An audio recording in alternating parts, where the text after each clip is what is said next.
It's now March the 25th, the day I've been waiting for, the day the kit arrives. But unfortunately it starts by blowing an absolute gale and being freezing cold. The guys soon get to work putting down the sole plate, which is a piece of timber that's hammered in all the way around the foundations. Then the panels arrived.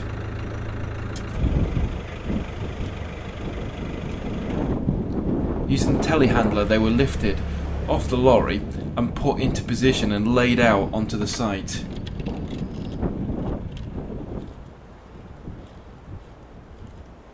Moments later, everything started to happen. And within just a few minutes, parts of the house were going up very, very quickly indeed.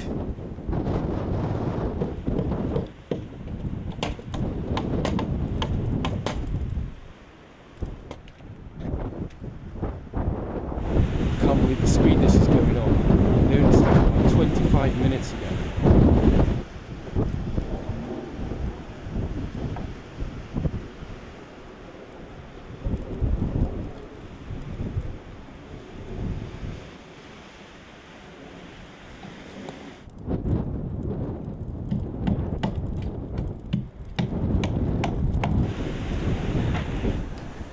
The house might as well have come from IKEA.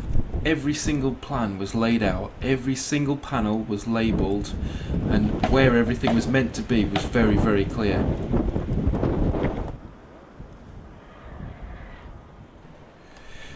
The guys just slotted together the panels based on the instructions that they had, put some spray foam down the side that would expand and cut out any of the air gaps, and then pushed the panels together. They then used a nail gun to nail everything together, and then it's on to the next panel.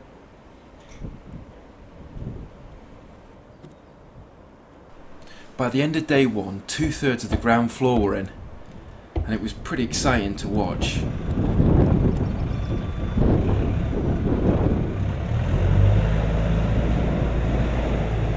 So here we go for a rainy action replay.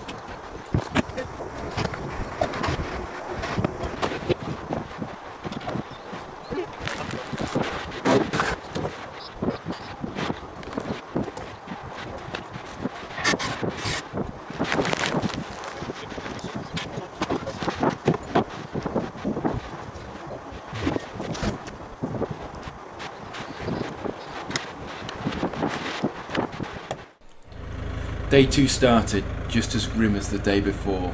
Rain and wind, lots of it.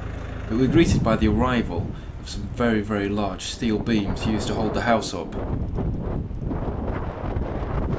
The construction team used the telehandler, which is like a giant forklift with an extending boom on it, to lift up these steels into position.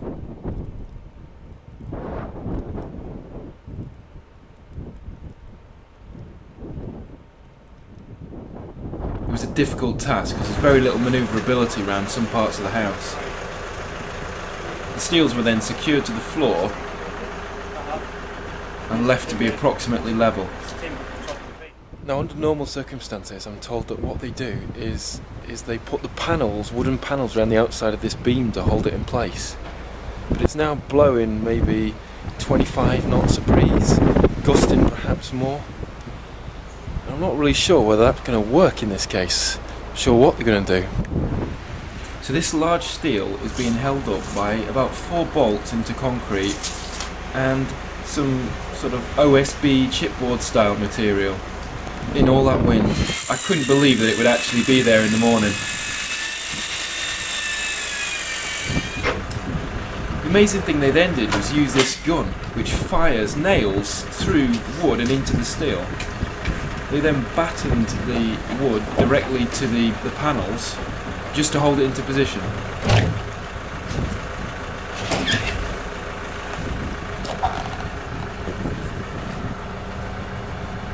The next day, the managing director of the construction company came over to check on progress, and the steels were all still there.